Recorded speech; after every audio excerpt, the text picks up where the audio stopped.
Quantas linhas deve ter a sua redação do Enem?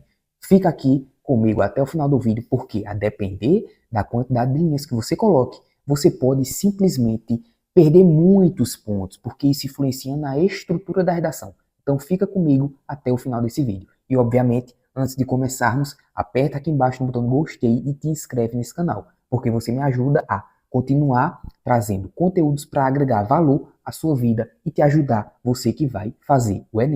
Pois bem, pessoal, quando me perguntam com relação à quantidade de linhas, é importante essa pergunta porque, a depender da quantidade de linhas que você coloque, pode influenciar muito na estrutura da sua redação, tá? Você pode perder pontos. Então, você tem de entender que a introdução você vai apresentar os seus argumentos. O D1 e o D2, que são os parágrafos de desenvolvimento, você vai desenvolver, você vai citar exemplos, você vai argumentar. Então, naturalmente, segue um rito.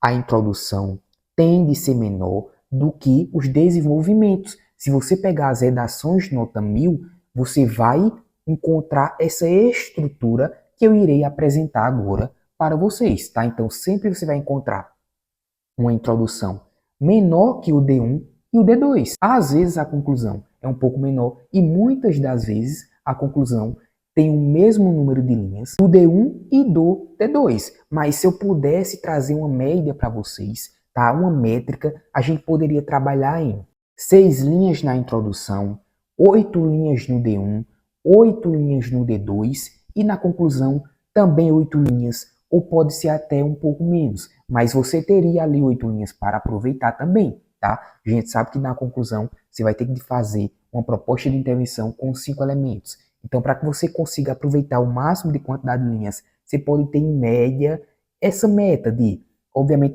não tem que ser exato, tá? Você pode variar isso, mas 6 linhas na introdução, 8 D1 e D2 e conclusão em média 8 também.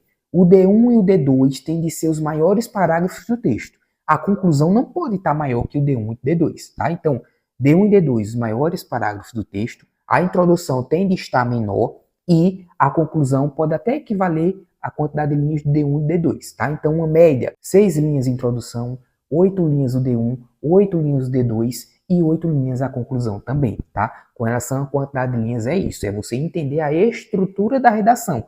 Válido lembrar também, não há nenhuma nota 1000 com menos de 24 linhas. Então, cuidado, tá? A redação ela tem de ter entre 24 linhas e 30 linhas. É isso que as notas 1000, né, que são as notas que nos norteiam para onde nós devemos ir, elas trazem isso para a gente, tá? Que as redações de nota 1000, elas têm entre 24 e 30 linhas e que geralmente, em média também, quem tirou nota 1000, na introdução colocou 6 linhas em média por ali.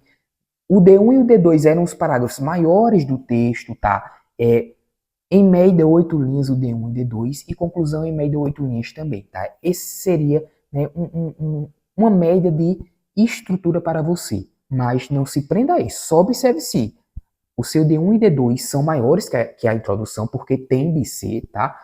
Que a sua conclusão ela não é maior que o D1 e D2, porque também tem de ser, tá? Que seu texto tem mais de 24 linhas, tá? O seu texto tem de ter mais de 24 linhas para que você efetivamente consiga colocar tudo que o Enem cobra, tá? Porque em uma quantidade menor de linhas, as notas 1000 nos dizem isso, que você não vai conseguir colocar tudo que o Enem cobra em uma redação, tá? Então, gostou desse vídeo? Manda para um amigo teu que vai fazer o Enem também, te inscreve nesse canal, aperta aqui no botão de gostei e comenta aqui embaixo. Geralmente você faz a redação com qual quantidade de linhas por parágrafo. Muito obrigado por assistir até aqui, estamos juntos e um abraço.